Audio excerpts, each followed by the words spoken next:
December 18th, 2023. It's been 9 months since GPT-4 was released. I'm still trying to make sense of things. There's a dearth of level headed analysis out there. Most people's analysis seems to be framed by science fiction novels, or they are still using frameworks inherited from the pre GPT world, which did not anticipate the success of LLMs. Even the engineers involved didn't expect LLMs to be as powerful as they are. That's a sign we need a fresh perspective. I categorically reject the hysterical arguments coming from sci fi metaphysicians. I suspect even the concepts of AGI versus ASI are too grandiose and sloppy. But here's what I can say with confidence: we are going into a world where you'll be able to interact with machines using natural language. In most cases, it will not require computer programming skills to get the machine to do your bidding. These machines will be able to do things previously thought impossible. They will be able to effectively reason about concepts. This reasoning will be imperfect, but for many complex tasks, intellectual and otherwise, they will outperform humans. These machines will eventually be embodied and able to navigate the physical world. This navigation will also be imperfect. In some environments, they will be incompetent, and in others, they will outperform humans. There's no shortage of people ascribing souls to these machines. I think I'm starting to understand why. I believe large language models are a genuine technological breakthrough that will result in numerous other breakthroughs. As usually happens, the engineers have created something that nobody understands yet, and it will take time to figure things out. Empirical breakthroughs come first. Theoreticians come afterwards. In my mind, the breakthrough comes from a revelation about the philosophy of language.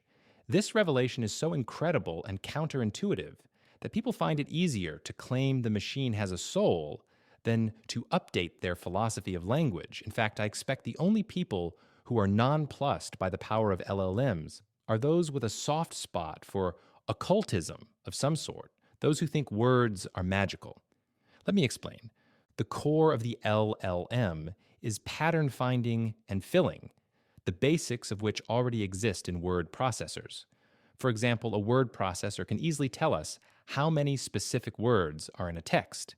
A computer can count the number of times the word machine comes up in this article. It can also tell us what words come before and after machine. We can imagine coming up with all kinds of complicated relationships for the computer to track. For example, we could say, find all the sentences which contain the word machine, then record the first and last words of those sentences and dump them into an Excel spreadsheet. We could also tell the computer to find probabilities for us. For example, in this article, the word will comes up several times and is followed by different words: will be, will not, etc. We could easily ask the computer to generate a list of words that follow will and show their respective probabilities. This simple ability allows the computer to complete sentences.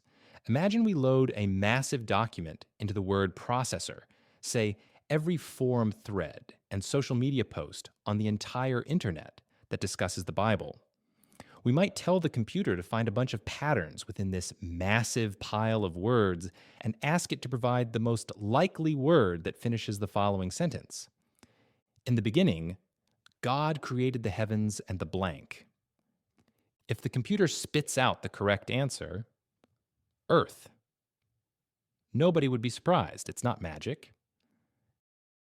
LLMs are not like Microsoft Word, however.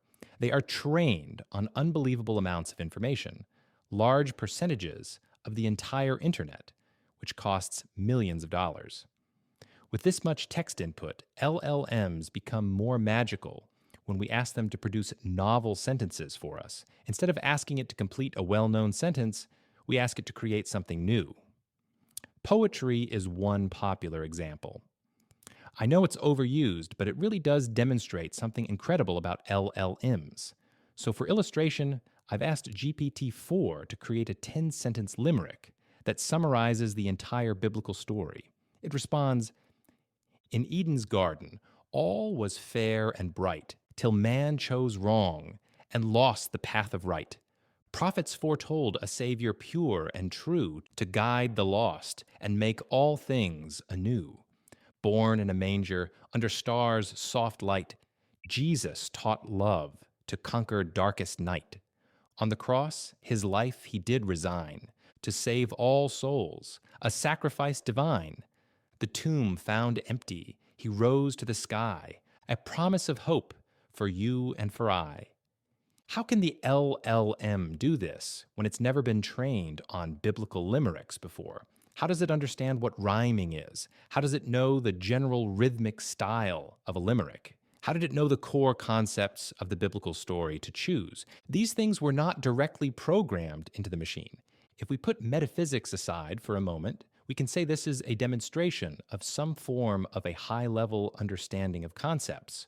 Call it a practical understanding or an effective understanding. The machine understood my request and gave me a highly creative and correct output. Poetry is one thing, scientific discussion is another.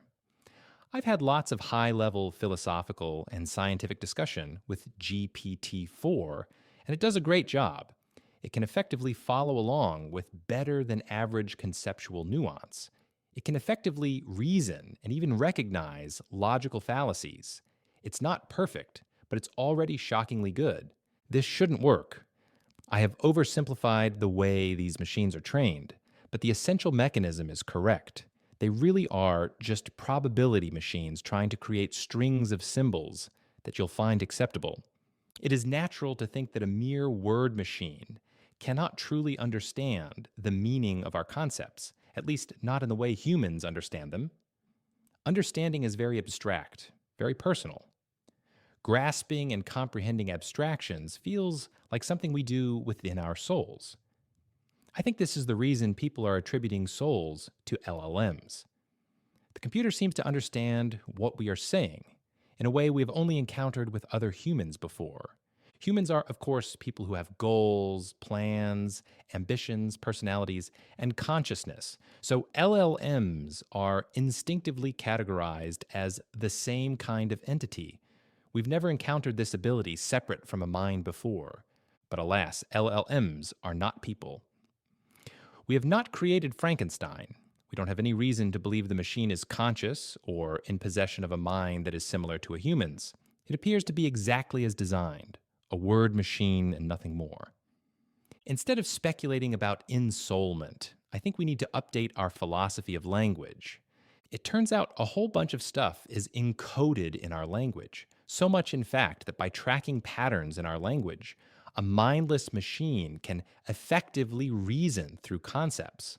That is, by mimicking our language, the machine can mimic our reason.